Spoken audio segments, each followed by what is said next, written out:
మీ business ఏదైనా మీ ఊర్లో promotion చేయాలంటే అది సుమన్ టీవీతోనే సాధ్యం. ఇప్పుడే సంప్రదించండి. Hi viewers, welcome to Suman TV Kothagudem. ప్రస్తుతం నేను భద్రాద్రి కొత్తగూడెం జిల్లా సుజాత్ నగర్ మండలం నర్సింహ్ సాగర్ అనే గ్రామంకి అయితే వచ్చాను. సో ఇక్కడ కంప్లీట్గా ఇది ఒక రిమోట్ ఏరియా అని చెప్పాలి. సో ఇక్కడ నుంచి ఒక అమ్మాయి అయితే నేషనల్ వైడ్గా వెళ్ళింది. సో కబడ్డీకి నేషనల్ ఛాంపియన్గా కప్ తీసుకొని అయితే వచ్చింది. So she a completely multi talented అని చెప్పాలి. సో ఆ అమ్మాయి పేరు దంసలపూరి లాసియా. సో అమ్మాయిని కలవడానికి అయితే నేను ప్రస్తుతం వాళ్ళ ఇంటికి వచ్చాను. సో ఇక్కడ నేను రాగానే నాకు ఊరి ఎంట్రన్స్‌లోనే అమ్మాయిది ఒక పెద్ద ఫ్లెక్సీ అయితే ఇక్కడ పెట్టారు. So she is the first girl అనమాట. ఈ ఊరు నుంచి నేషనల్‌కి వెళ్ళి అక్కడ కప్ తీసుకొని రావడం అనేది. సో ఒకసారి ఆ అమ్మాయి వాళ్ళ ఇంటికెళ్ళి సో తన ఫ్యామిలీ బ్యాక్‌గ్రౌండ్ ఏంటి? తనకి ఇన్‌స్పిరేషన్ ఎవరు?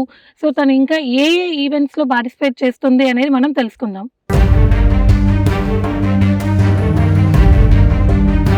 కంప్లీట్‌గా ఇది ఒక రిమోట్ ఏరియా అని చెప్పాలి. సో అన్ని ప్లేసెస్లో సెలెక్షన్ అంటే చాలా టఫ్ టీమ్ వస్తుంది, మాకు సెలెక్షన్ దొరికిద్దో లేదో అనుకున్నా. డాడీ కర్రీ లీవ్స్ అమ్ముతారు అక్క ఇక్కడ కొత్తగూడెంలో. డాడీకి వచ్చే ఇన్కమ్ తోటి మొత్తం హోమ్ అంతా ఉండాలి అంటే కొంచెం కష్టంగా ఉంది.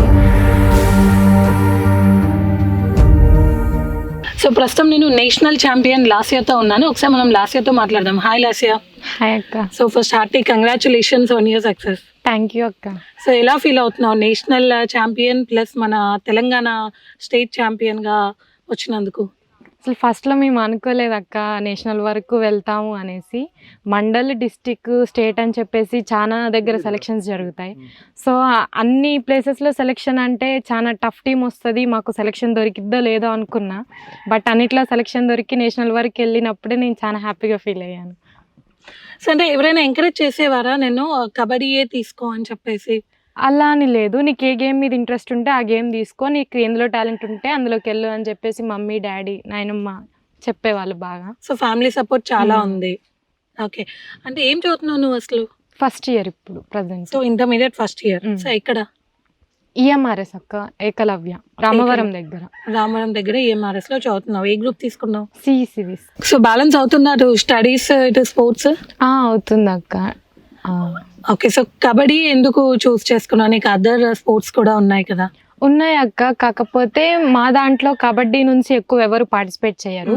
మా స్కూల్ నుంచి మెయిన్ టీంలో అంటే రైడర్ కానీ డిఫెన్స్ కానీ బాగా నేను చేస్తానని చెప్పేసి టీచర్స్ మెయిన్ ప్లేయర్గా నాకు ప్లేస్ ఇచ్చేసి నేషనల్లో స్టేట్ మీట్స్లో ఆడిపించారు అలా. సో మరి ఇప్పుడు నేషనల్గా సెలెక్ట్ అవ్వగానే, నేషనల్ ఛాంపియన్ అవ్వగానే స్కూల్లో వాళ్ళు ఎలా ఫీల్ అవుతున్నారు? చాలా మంది అనుకున్నారు అక్క అసలు వస్తుందో అంటే చాలా స్టేట్స్ వస్తాయి కదా, అన్ని స్టేట్స్ నుంచి వచ్చేసరికి మాకు వస్తుందో రాదో అనుకున్నారు. బట్ తెలంగాణనే ఫస్ట్ ప్రైజ్ కొట్టింది అనేసరికి చాలా ప్రౌడ్గా ఫీల్ అయ్యారు. సో ఎప్పుడు జరిగింది మీట్? 11 to 15 నవంబర్లో జరిగింది అక్క. నేషనల్స్ ఒడిస్సాలో EMRS తరపు నుంచి మేము పార్టిసిపేట్ చేసాం. ఓకే, సో ఇంకా ఏ ఈవెంట్స్లో పార్టిసిపేట్ చేసావు? నేను రెజ్లింగ్ ఆడతాను, అథ్లెటిక్స్ ఈవెంట్స్ ఉన్నాయి, షార్ట్ పుట్ వేస్తా, డిస్క్ వేస్తాను, రన్నింగ్స్ చేస్తా, అదే లాంగ్ జంప్, హై జంప్ అన్నీ ప్లే చేస్తాను. So you're upcoming sports women అనమాట, అంతేనా? దగ్గర ఇంకో హిడెన్ టాలెంట్ కూడా ఉంది. మనిషిని చూడగానే డైరెక్ట్ పెయింట్ వేసేస్తా ఉంటా. ఆర్ట్ వేయగలను, వస్తుంది. సో అది కూడా నేర్చుకున్నావా? నేర్చుకున్నా. నేను EMRSలో జాయిన్ అయిన తర్వాతే నాకు ఈ టాలెంట్స్ అన్నీ ఉన్నాయని తెలిసింది. అక్కడికి వెళ్ళిన తర్వాతే వాళ్ళు ప్రాక్టీస్ ఇచ్చి గేమ్స్లోకి తీసుకెళ్ళి అన్నిటికీ చెప్పడం వల్లనే నేను అలా ఆడగలిగాను. సో 100%గా స్కూల్ సపోర్ట్ అయితే ఉంది. లాస్ట్ నీ ఫ్యామిలీ బ్యాక్గ్రౌండ్ ఏంటి? డాడీ కర్రీ లీవ్స్ అమ్ముతారు అక్క ఇక్కడ కొత్తగూడెంలో. ఓకే, అంటే డైలీ మీద వెళ్ళి సేల్ చేస్తూ ఉంటారా? మార్నింగ్ 4:30 or 4కి లేసి వెళ్తారు. డాడీ వచ్చేసరికి ఆఫ్టర్నూన్ 12:30 or 1 అవుద్ది. సో నాన్న సంపాదన మీద అదే మీకు కంప్లీట్గా ఫీడ్. అదే. సో మరి ఈ స్పోర్ట్స్కి ఇదంతా నువ్వు పే చేసావా లేదా స్కూల్ వాళ్ళే ఇప్పించారా కోచింగ్ అనేది? లేదు, స్కూల్ నుంచే మొత్తం కోచింగ్ ఇచ్చారు, వాళ్ళే తీసుకెళ్లారు, మొత్తం వాళ్ళే చూసుకున్నారు అక్క. ప్రాక్టీస్ క్యాంప్ కానీ అక్కడ మాకు కండక్ట్ చేసిన గేమ్స్ కానీ అన్నీ వాళ్ళ తరపు నుంచే జరిగాయి. నేషనల్స్కి కూడా వాళ్ళే తీసుకెళ్లారు, వాళ్ళే మనీ పెట్టుకున్నారు, మాకు డ్రెస్సెస్ కానీ కిట్స్ కానీ అన్నీ వాళ్ళే ఇచ్చారు. సో కంప్లీట్గా ఏకలవ్య స్కూల్ నుంచి 100% సపోర్ట్ ఉంది. చాలా సపోర్ట్ ఉంది అక్క. సో ఓన్లీ కబడ్డీయే కాకుండా రెజ్లింగ్ కానీ రన్నింగ్ అదర్ కూడా ఉన్నాయి కదా, వీటిలో ఏదైనా పార్టిసిపేట్ చేసావా? ఏ ఈవెంట్స్ లో? అన్ని ఈవెంట్స్ ఉన్నాయి అక్క, కాకపోతే నేషనల్స్కి వెళ్ళేటప్పుడు ప్రాక్టీస్ క్యాంప్ జరుగుద్ది కదా, ఒకటే గేమ్ ఉంటుంది, ప్రాక్టీస్ క్యాంప్ అన్నప్పుడు ఒక్కొక్కరికి ఒక్కొక్క గేమ్ మీదే ప్రాక్టీస్ ఇస్తారు. సో నాకు కబడ్డీకి ఇచ్చారు. ఓకే. సో అదర్ ఏ ఈవెంట్స్ కూడా నువ్వు పార్టిసిపేట్ చేయలేదు. సో మరి ఒకవేళ అవకాశం వస్తే వేరే ఈవెంట్స్ లో కూడా పార్టిసిపేట్ చేస్తావా? చేస్తాను అక్క. స్టేట్ మీట్లో కూడా వెయిట్ లిఫ్టింగ్కి పార్టిసిపేట్ చేశాను. అండర్ 19లో సెకండ్ ప్లేస్ వచ్చింది. సో లాస్య అసలు నీ అంబిషన్ ఏంటి? నాకంటూ ఏం లేదక్క.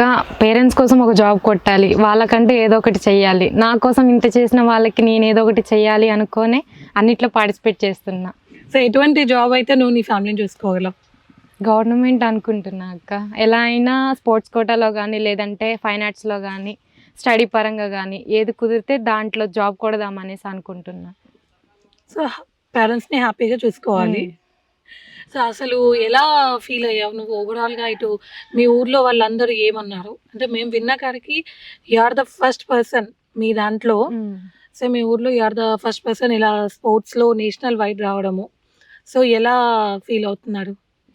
ఫస్ట్లో నాకు ఇదంతా తెలియదు అక్క. అంటే డాడీ వాళ్ళతో కూడా కొంతమంది మాట్లాడేవాళ్ళు, కొంతమంది మాట్లాడకపోయేవాళ్ళు అనేసి చెప్పారు. బట్ ఈరోజు నేను ఈ పొజిషన్కి వచ్చిన తర్వాత వాళ్ళందరూ ఆ ఫ్రస్ట్రేషన్ అవన్నీ పక్కకు పెట్టుకొని నా కోసం వచ్చి డాడీ వాళ్ళతో మాతో అందరితో బాగా మాట్లాడారు. అప్పుడు చాలా హ్యాపీగా ఫీల్ అయ్యాను. డాడీ కూడా చాలా హ్యాపీ. సో నీ సక్సెస్ కూడా ఫ్యామిలీని కూడా దగ్గర చేసింది. సో లాస్ట్ టైం మేము మీ ఊర్లోకి ఎంటర్ అవ్వగానే నేను ఒక పెద్ద ఫ్లెక్సీ ఉంది మన కలెక్టర్ గారితో. సో ఎవరు పెట్టారు అది? అవి ఊరు వాళ్ళందరూ కలిసి అనుకొని పెట్టించారు. డాడీతో మాట్లాడి డాడీని అడిగి పెట్టించారు. సో ఎలా అనిపించింది ఊరు మొత్తంలో నీ ఫ్లెక్సీ స్టార్టింగ్ లోనే ఉండడంతో? ఫస్ట్ ఎక్స్పెక్ట్ చేయలేదు అక్క. నేను నేషనల్ నుంచి లీవ్ తీసుకొని ఇక్కడికి వచ్చాను.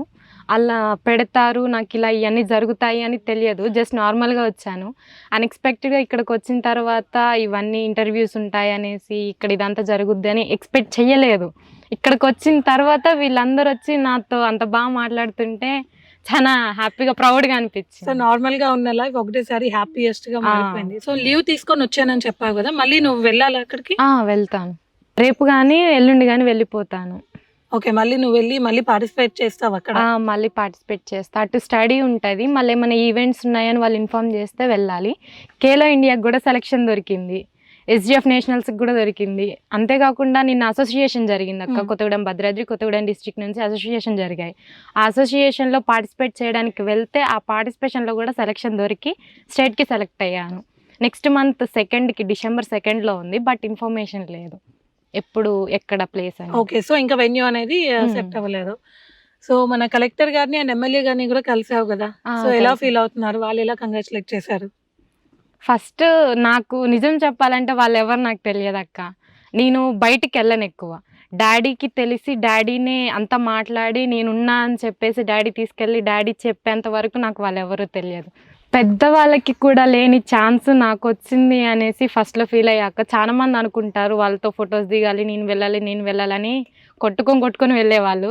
బట్ నాకు ఆ ఛాన్స్ లేకోకుండా డాడీయే మాట్లాడి డాడీయే తీసుకెళ్ళి నన్ను కలిసేలా చేశారు.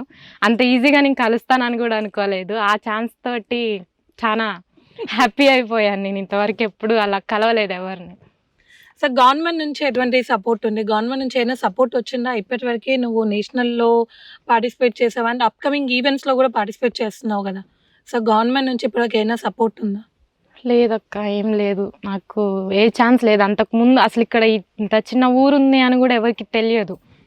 నేనే ఫస్ట్. అంటే ఇప్పుడు నేనున్నాను అని చెప్పారు కానీ అంతకుముందు ఏమన్నా జరిగాయా అనే విషయాలు కూడా నాకేం తెలియదు. రిమోట్ ఏరియా ఇది. ఇప్పుడు నేను నేషనల్కి సెలెక్ట్ అయ్యి కప్ కొట్టుకొని వచ్చిన తర్వాత తెలిసింది ఇక్కడ నేను ఒక్కదాన్నే ఉన్నాను, నాకు ముందు ఇంకెవరైనా ఉన్నారా అని కూడా నాకు ఇన్ఫర్మేషన్ ఏం లేదు. సో లాస్ట్ గవర్నమెంట్ నుంచి నువ్వు అప్కమింగ్ వచ్చే ఈవెంట్స్ లో ఇంకా పార్టిసిపేట్ చేస్తున్నావు కదా, సో గవర్నమెంట్ నుంచి ఎటువంటి సపోర్ట్ కావాలి అనుకుంటున్నావు? అంటే డాడీ కర్రీ లీవ్స్ అమ్ముతారు, వెజిటేబుల్స్ అమ్ముతారు.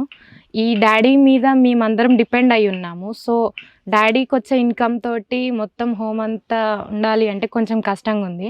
గవర్నమెంట్ నుంచి నాకు ఏదైనా సపోర్ట్ ఇస్తే ఇలానే నేను ఇంకా ఈవెంట్స్ చేస్తూ ప్రతి దాంట్లో విన్ అవుతూ ఫస్ట్ ప్లేస్ తెచ్చుకొని ఈ ఊరికి కానీ దీనికి కానీ ఇంకేమన్నా చేద్దాము అనుకుంటున్నా.